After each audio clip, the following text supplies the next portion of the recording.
Deus nos conheceu antes de nós nascermos. E a meta que Ele traçou para cada um de nós, ela foi uma vez já escrita. Ela foi escrita na vida do Senhor Jesus Cristo. No Evangelho de João, capítulo 13, a Bíblia nos dá um exemplo da vida do Senhor. No verso 3 diz que Jesus, numa época em que ele já sabia que o Pai tinha depositado nas suas mãos todas as coisas e que havia saído de Deus e que ia para Deus, levantou-se da ceia, tirou as vestes e, tomando uma toalha, cingiu-se. Depois, pôs água numa bacia e começou a lavar os pés aos discípulos e a enxugar-lhes com a toalha com que estava cingido. O contexto da história é que no Oriente, e principalmente naquela região, as pessoas, quando andavam, ficavam com os pés empoeirados. Devido ao calor, usava-se muito sandálias. E era uma cortesia que se oferecia aos visitantes o lavar os pés. Em geral, havia um servo designado para isso, e ele fazia uso da bacia e a toalha. Segundo o costume da época, como a mesa ficou preparada para a Páscoa, ali também estava a bacia e a toalha. Mas os discípulos sequer cogitavam a possibilidade de servir ao próximo. Até porque era considerado por eles humilhante o lavar o pé do próximo. O que eles queriam era sentar-se à direita e à esquerda de Jesus no trono do novo reino. Eles queriam estar por cima. Ou em geral, as pessoas querem estar por cima, não é verdade? Só que Jesus deu um exemplo distinto. Ele fez o que ninguém queria fazer. Ele serviu. E ao servir, surpreendeu os discípulos ao passo que os ensinava. O Senhor Jesus tinha um lema de vida, uma meta na sua vida. E o que ele fez estava em harmonia com a sua meta. Ela ainda não era a meta dos discípulos. A meta dos discípulos era ser grande aqui na terra e nesta vida. A meta de Jesus era ser grande, mas ser grande do ponto de vista divino. E aí estava uma marcada diferença. Ser grande do ponto de vista humano é muito diferente de ser grande do ponto de vista divino. Em Mateus capítulo 26, nos versos 27 e 28, convido vocês para abrirem. O Senhor Jesus nos deu mais uma dica do que era a sua meta, e ela corresponde a ser grande aos olhos divinos. Mateus 26, verso 27. Isso foi um pouquinho depois de Jesus lavar os pés dos discípulos. Ele disse que, tomando o cálice, depois de ter agradecido a Deus pelo suco de uva que estava dentro dele, ele deu o cálice aos discípulos, dizendo: bebei dele todos, porque isto é o meu sangue, o sangue do Novo Testamento, que é derramado por muitos para a remissão dos pecados. Jesus disse que daria o seu sangue em favor de muitos. Então, na sua vida, ele trabalhava em favor de si mesmo. Era assim? Não. Em favor de muitos. Irmão, sabe que a filosofia de vida de Jesus está em marcado contraste com as filosofias que encontramos desde aquela época até os dias de hoje.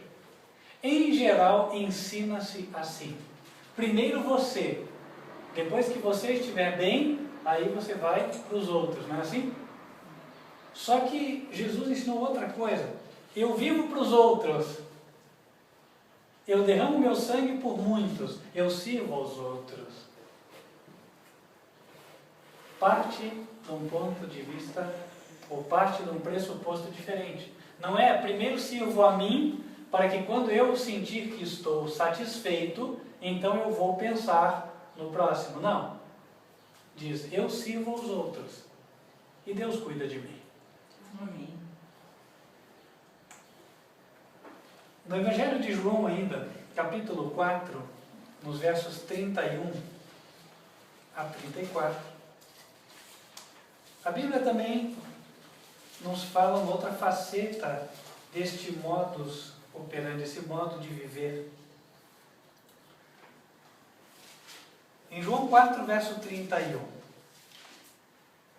diz assim: Entretanto, os seus discípulos lhe rogaram, dizendo: Rabi, come. Porém, ele lhes disse: Uma comida tenho para comer, que vós não conheceis. Então os discípulos diziam uns aos outros: Trouxe-lhe porventura alguém de comer? Jesus disse-lhes: A minha comida é fazer a vontade daquele que me enviou e realizar a sua obra. Sabe, as palavras de Jesus, elas são em forma de símbolo, é um comparativo. A comida é considerada como algo essencial para a vida, não é assim? Sem comida ninguém vive. E Jesus então compara o modo de viver dele com a comida. Isso quer dizer, isso é essencial para a nossa vida, para a nossa felicidade. Ele disse: a minha comida é fazer a vontade de Deus que me enviou, e realizar a obra que Deus traçou para mim. Isso é tão importante quanto comer. Isso é que dá sentido à minha vida. Essa é a minha meta. É por onde eu devo caminhar, e ela vai me levar aonde eu tenho que chegar. E qual era a obra que Deus deu a Jesus? Verso 42. Depois que os discípulos, ou melhor, depois que as pessoas ouviram de Jesus, diziam à mulher que as convidou para escutar: Já não é pelo que disseste que nós cremos, porque nós mesmos o temos ouvido e sabemos que este é verdadeiramente o Cristo, o Salvador do mundo. Jesus veio para salvar o mundo. Jesus veio para se doar a fim de que outros fossem salvos. Isso era a sua comida, era a sua razão de viver, era a sua razão de existir. Agora convido para abrirem comigo em João capítulo 13, verso 15. Tendo nos mostrado isso, o que ele diz para nós? Evangelho de João, capítulo 13, verso 15. Porque eu vos dei o exemplo para que, como eu fiz, façais vós também. Jesus nos deu um exemplo de vida. E este exemplo é para ser seguido, para o nosso bem. Ele não é apenas para ser admirado, porque se ficar só na admiração, eu vou poder contemplar alguém que foi feliz no que fez, que atingiu a sua meta, atingiu o seu objetivo, mas eu mesmo vou ficar sem razão de existência. Sabe, eu vou me sentir vazio. Eu vou sentir que eu vivi e não encontrei a felicidade. Embora eu tenha feito muitas coisas, tudo que eu consegui foram alguns momentos bons. Mas eu não consegui a felicidade plena. É interessante que quando Jesus fala, eu vos dei o exemplo para que façais vós também, ele não disse assim, eu dei o exemplo aos jovens. Porque a ideia é, não, o jovem tem muita força, o jovem ele está no auge, o jovem pode fazer tudo, não é verdade? Então, ele pode, deixa ele fazer. Ele não disse, eu dei o exemplo aos pastores para que as pessoas pensassem, não, o pastor tem que pregar o evangelho, eu dou o meu dízimo. Ele não disse assim, eu falei para as crianças, para que nós pensemos, a criança não tem vergonha de falar. A gente já sabe que as pessoas às vezes não gostam, então a gente não diz, certo? Não, ele disse, eu vos dei o exemplo, é para todos. Para quem nasceu agora e para quem vai morrer hoje. Enquanto nós tivermos fôlego de vida, nós temos este objetivo. A salvação do mundo. Falar de um Salvador que perdoa pecados. Falar que a vida não é só isso aqui. Deus prometeu vida eterna para todos. Nós temos que levar a boa nova. E aí Jesus nos dá uma série de conselhos, caso nós sigamos o seu exemplo. Porque ele bem sabe que a vida não será um mar de rosas. Nós temos um inimigo. Satanás não fica parado. Convido vocês para abrirem em Lucas capítulo 12. Nós vamos ler aqui a partir do verso 13.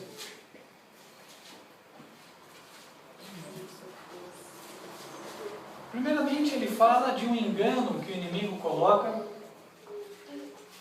e ele é agarrado com avidez por muitas pessoas. Verso 13. Disse-lhe um da multidão. Então, uma pessoa se voltou para Jesus e aí falou com ele: Mestre, dize a meu irmão que reparta comigo a herança. Típico, não é verdade? Caso típico. Fala com meu irmão que reparta comigo a herança. Ele está com o meu dinheiro, mestre. Olha lá, ele está ouvindo o Senhor, mas ele é hipócrita, viu? Porque aí, ó, tem uma parte que é minha e ele não me deu. Verso 14. Mas ele lhe disse: Homem, quem me pôs a mim por juiz ou repartidor entre vós? E disse-lhes: Acautelai-vos e guardai-vos da avareza, porque a vida de qualquer não consiste na abundância do que possui. E propôs-lhes uma parábola, dizendo: A herdade de um homem rico tinha produzido com abundância. E arrazoava ele entre si, dizendo: Que farei? Não tenho onde recolher os meus frutos. E disse: farei isto: derribarei os meus celeiros e edificarei outros maiores, e ali recolherei todas as minhas novidades e os meus bens. E direi à minha alma: Alma, tens em depósito muitos bens para muitos anos. Descansa, come, bebe e folga. Mas Deus lhe disse: Louco, esta noite te pedirão a tua alma, e o que tens preparado, para quem será? Assim é aquele que para si ajunta tesouros e não é rico para com Deus. Típico do ser humano, não é verdade? Eu trabalhei a vida inteira para que então, quando eu envelhecesse, eu ficasse com o burro na sombra. Não é assim? E eu pudesse ficar tranquilo. Só que Deus falou outra coisa. Hoje o ladrão vai te visitar e você vai morrer no assalto. E o que vai ser de tudo que você juntou?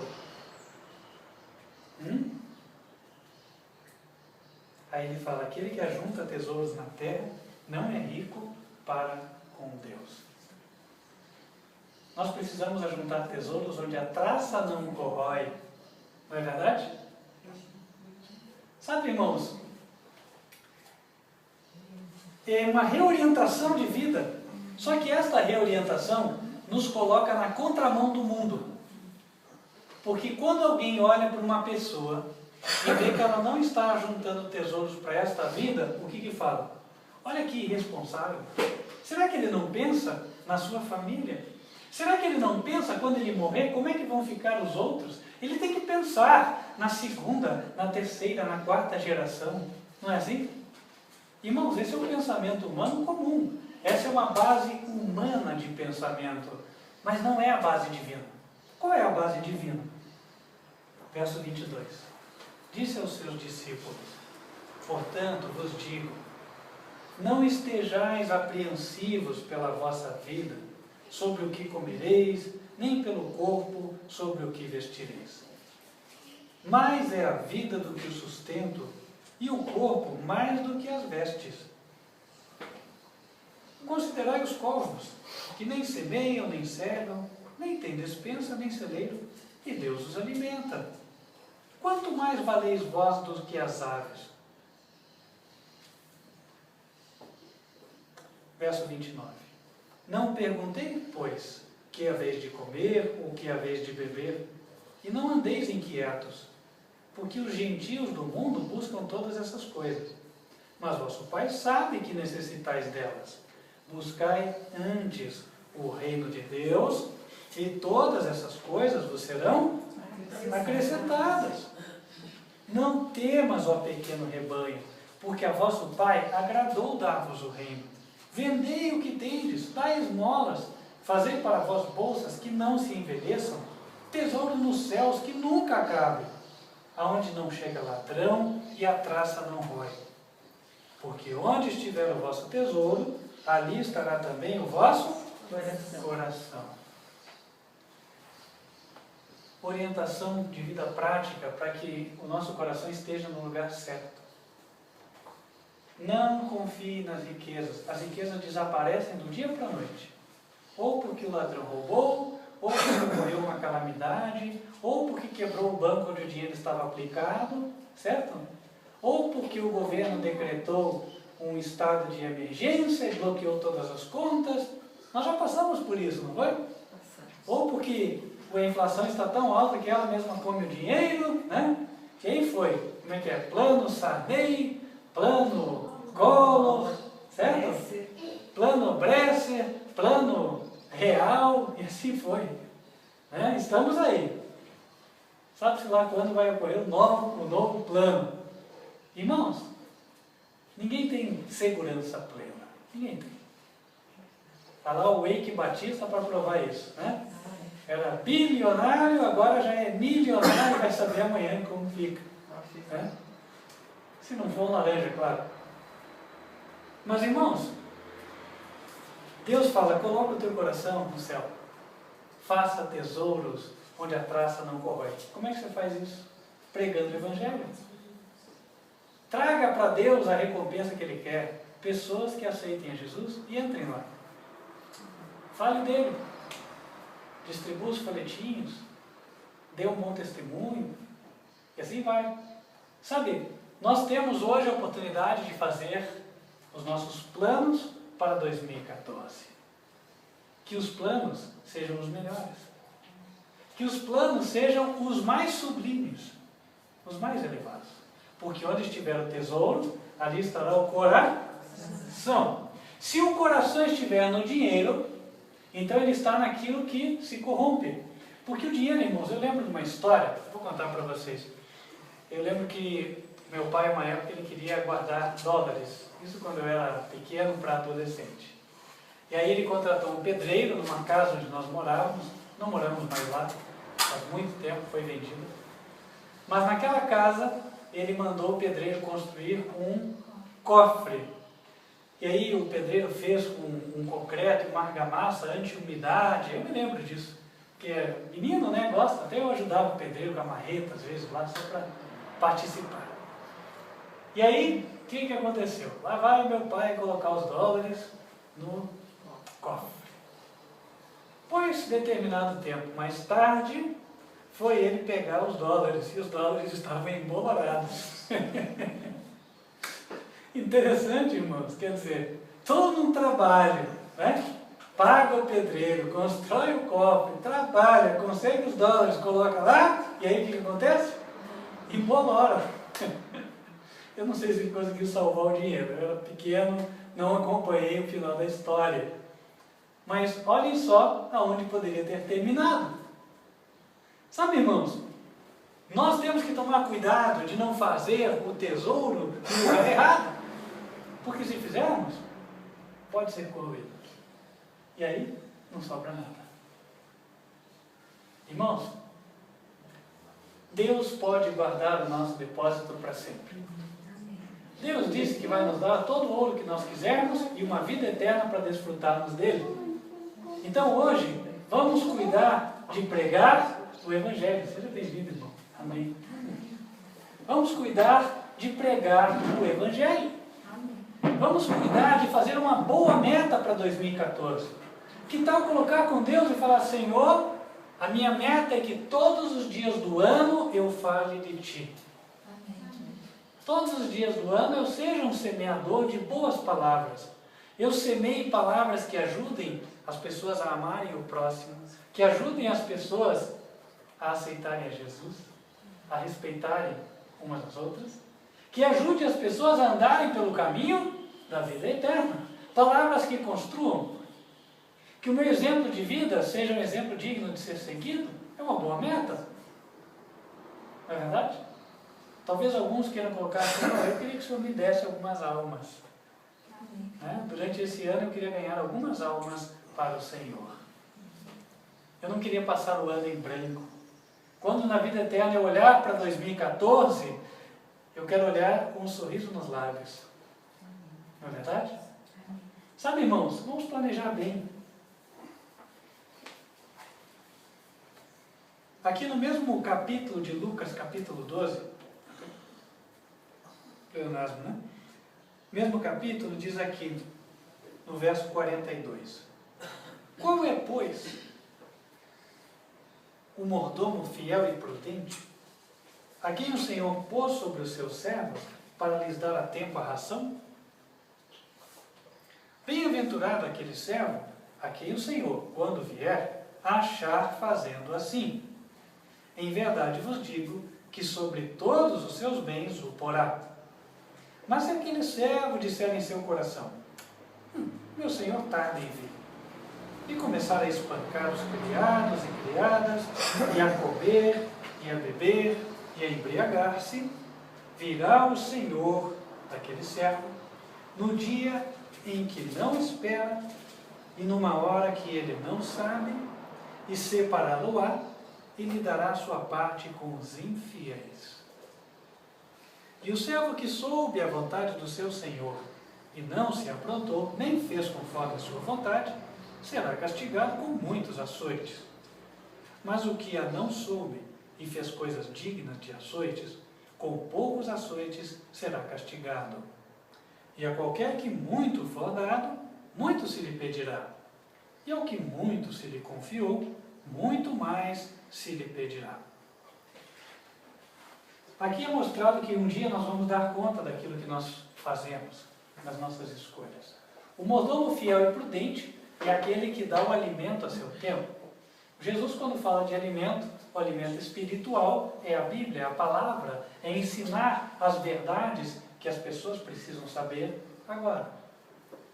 Ensinar que o juízo do céu está correndo, está em trânsito, e nós precisamos estar preparados. Ensinar as pessoas que temos o inferno a evitar e o céu a ganhar, que Jesus nos oferece tudo, mas precisamos nos submeter a Ele, que os mandamentos do Senhor precisam ser guardados, e assim por diante. Sabe, dar o sustento ao seu tempo. Também precisamos dizer às pessoas que Jesus está voltando em breve. Não vai demorar muito. Ontem eu estava pesquisando ali nas notícias, e aí vi que houve uma grande inundação na Europa, na verdade, na Bretanha. Decretaram estado de calamidade em alguns lugares. Uma nevasca muito grande atingiu os estados de Nova York, Nova Jersey. E lá, muitas pessoas não podem sair das suas casas. Alguns ficaram presos nos carros. 40, alguns lugares até 60 centímetros de neve. Sabe, irmãos, essas calamidades, na verdade, elas são avisos de que as coisas não andam tão bem. São avisos de que um dia os juízos prometidos no Apocalipse hão de cair. E esse tempo se aproxima. E as pessoas precisam saber que Jesus está às portas, porque logo depois destes juízos, Jesus vem. Nós não devemos ser pregadores de desgraça. Nosso propósito não é dizer para as pessoas, o mundo vai acabar em nada. Não, o mundo vai acabar numa bênção. Só que antes dela, vem alguns juízos. Dar o alimento a seu tempo é falar a verdade, independente das pessoas gostarem ou não gostarem. E Jesus falou que quando nós nos dispomos a isso, quando formos falar a verdade, muitos não vão gostar. Eles vão ficar bastante insatisfeitos com o que nós falarmos. É por isso que ele já nos dá a instrução do verso 49. Olha lá. Vim lançar fogo na terra. E que mais quero, se já está aceso? Importa, porém, que eu seja batizado com um certo batismo. Verso 51. Cuidais vós que vim trazer paz à terra? Não vos digo, mas antes dissensão. Porque daqui em diante estarão 5 divididos numa casa, 3 contra 2 e 2 contra 3. O pai estará dividido contra o filho, e o filho contra o pai, a mãe contra a filha, e a filha contra a mãe, a sogra contra sua nora, e a nora contra sua sogra. Briga em casa, briga na família. Pessoas que não concordam com o que a gente fala, que não concordam com o nosso estilo de vida, não concordam com o modo nosso de enfrentar os problemas. Pessoas para as quais nós vamos ter que dizer assim: olha, mas me mostre pela Bíblia que eu estou procedendo errado. Não é verdade? Isso se nós estamos procedendo de acordo com a Bíblia, obviamente. Né? Irmãos, nós vamos enfrentar lutas, é o que Jesus quis dizer. Porque a verdade que levamos ao mundo não é a verdade que as pessoas querem ouvir. As pessoas querem saber quanto que deu o jogo de futebol, não é verdade? Quem vai ganhar a Copa e assim por diante. Elas querem saber como ganhar dinheiro, etc. Nós não viemos trazer nada disso. Nós vamos trazer para elas salvação, vida eterna, o Senhor Jesus. Amém. E as condições de vida eterna. Como a maioria das pessoas não quer, então vai haver luta. E mesmo pessoas que amanhã ou depois vão aceitar, hoje não entendem as nossas decisões. Não é verdade? Tem pessoas que não entendem. Mas por que está sendo feito aquilo? E aí elas vêm pensando que estão até nos ajudando, tentando nos convencer a mudar de procedimento. Sabe, irmãos? Nós precisamos ter muita certeza daquilo que nós queremos para nós não sermos desviados. Porque senão nós seremos levados a seguir a inclinação dos outros. Porque o inimigo muitas vezes vai pôr na nossa mente assim: você acha que está todo mundo errado, só você certo? Isso é orgulho. Você é orgulhoso. Você é o dono da verdade absoluta. Você não ouve ninguém. Não é assim? Quando, na verdade, nós ouvimos sim. Nós ouvimos o nosso Mestre, o Senhor Jesus. Amém? Nós escutamos o que está na Bíblia.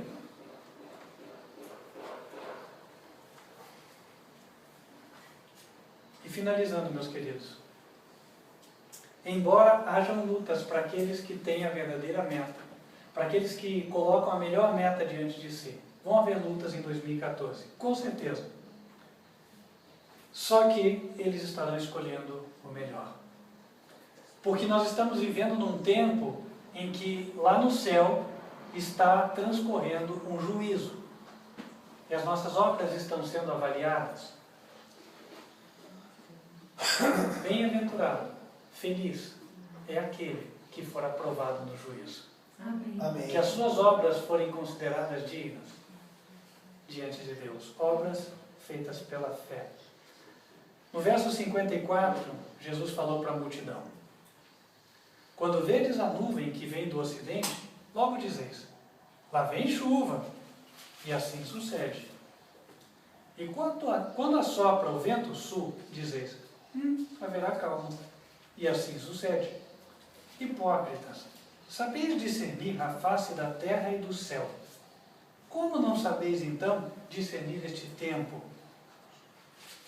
E por que não julgais também por vós mesmos o que é justo? Quando, pois, vais com o teu adversário ao magistrado, procura livrar-te dele no caminho, para que não suceda que te conduza ao juiz, e o juiz te entregue ao meirinho, e o meirinho te encerre na prisão. Digo-te que não sairás dali, enquanto não pagares o derradeiro ceitil. O adversário é Satanás. O magistrado, o juiz, é Deus por meio de Jesus, que preside o juízo no céu. O caminho é a nossa vida. Enquanto estamos andando, devemos mudar o rumo da nossa vida para que no juízo do céu nós sejamos aprovados.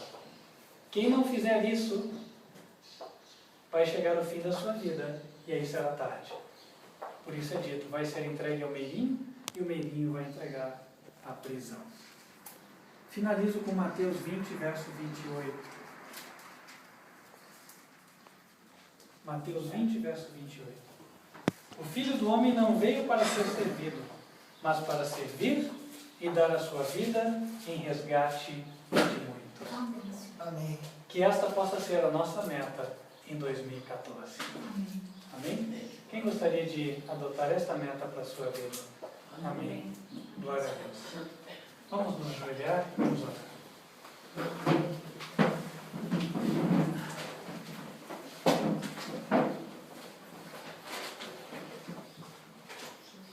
Senhor nosso Deus, ao olhar para o exemplo de Jesus, somos motivados a seguir o Senhor, para também viver para servir. Pedimos a Deus que nos dê essa força moral, força de propósito. Vivemos para levar o Evangelho às pessoas, vivemos para abençoar os outros, vivemos para servir o próximo. E assim, Senhor, que 2014 seja um ano maravilhoso na Tua presença. Amém, Senhor. Bem é certo que vamos enfrentar lutas ao escolher esta meta, mas que o Senhor desde já nos fortaleça a fim de que logremos a vitória. Amém. Ó Deus, e que não só 2014, 2015, 2016 e todos os anos que tivermos nesta terra sejam anos em que tenhamos esta meta. Amém. Levar a mensagem de salvação às pessoas. Amém. Ó Deus, abençoa cada um que fez este propósito nesta manhã. E abençoa todos os que estão aqui conosco e aqueles que vão ser, de alguma forma, beneficiados por esta mensagem. Amém. Esteja com todos, ó Deus, e dá-nos um bom restante de sábado. É o que te rogamos, em nome de Cristo Jesus. Amém. Amém.